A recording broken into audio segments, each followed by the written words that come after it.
Surat diamond hospital દ્વારા bond વિતરણ કાર્યક્રમ યોજાયો હતો। એક દીકરી બાદ બીજી દીકરીનો જન્મ થાય તો તેવી દીકરીઓને 1 લાખના બોન્ડ વિતરણ કરવામાં આવે છે।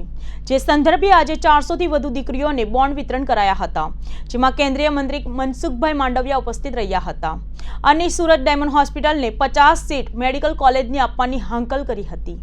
કેન્દ્રના આરોગ્ય મંત્રી ડોક્ટર મનસુખભાઈ માંડવિયાએ રાહત દરે તબીબી સેવા પૂરી પાડવી અને દીકરીઓના જન્મ માટે એક પણ રૂપિયો ચાર્જ નહીં લેવાની ડાયમંડ હોસ્પિટલની બાબતોને બિરદાવતા જણાવ્યું હતું કે આ પ્રકારની સેવાના ભેગધારી સંસ્થાઓની સમાજને તાતી જરૂરિયાત છે। તેમણે કિરણ 2 હોસ્પિટલ માટે શુભેચ્છાઓ પાઠવી હતી અને જણાવ્યું હતું કે સુરતની ધરતી નોખી ધરતી છે, આ કર્ણની ધરતી છે। આ ધરતી પણ પુણ્ય અને સેવા આ ધરતીની વિશેષતા છે। 25 વર્ષનો જાહેર જીવનનો અનુભવ છે। કદાચ સૌરાષ્ટ્રમાં ક્યારેક પુણ્ય દાન ન કર્યું હોય, પરંતુ સુરતની ધરતી પર આવી ગયા અને મંચ પર બેઠા એટલે દાન કરવાનું શરૂ કરી દે છે।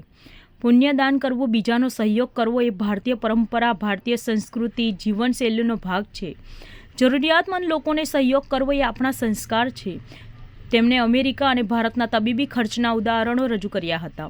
તેમણે કહ્યું કે સુરતમાં 30 ચેરિટી હોસ્પિટલો છે, જેમાં 50% જેટલું કામ રાહત દરે કરવામાં આવે છે। અહીં સ્વાસ્થ્ય એ સેવા છે, ધંધો નથી। સરકાર એ ભારતની સભ્યતા છે। કોવિડ આવ્યો ત્યારે આખી દુનિયા સાથે વાતો થતી। દરેક દિવસે દુનિયા પૂછતી કે ભારત કેવું છે। ભારતમાં ડૉક્ટરો હોસ્પિટલમાં આવે છે। દુનિયામાં ડૉક્ટરો અને નર્સો રજા પર હતા।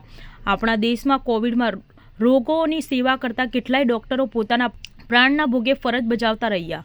તેમણે સંસ્થાને 600 બેડની હોસ્પિટલ કરો એવી હાંકલ સાથે કહ્યું કે આટલા બેડ થશે તો 50 સીટની મેડિકલ કોલેજને મંજૂરી આપવામાં આવશે તેવી જાહેરાત કરવામાં આવી છે।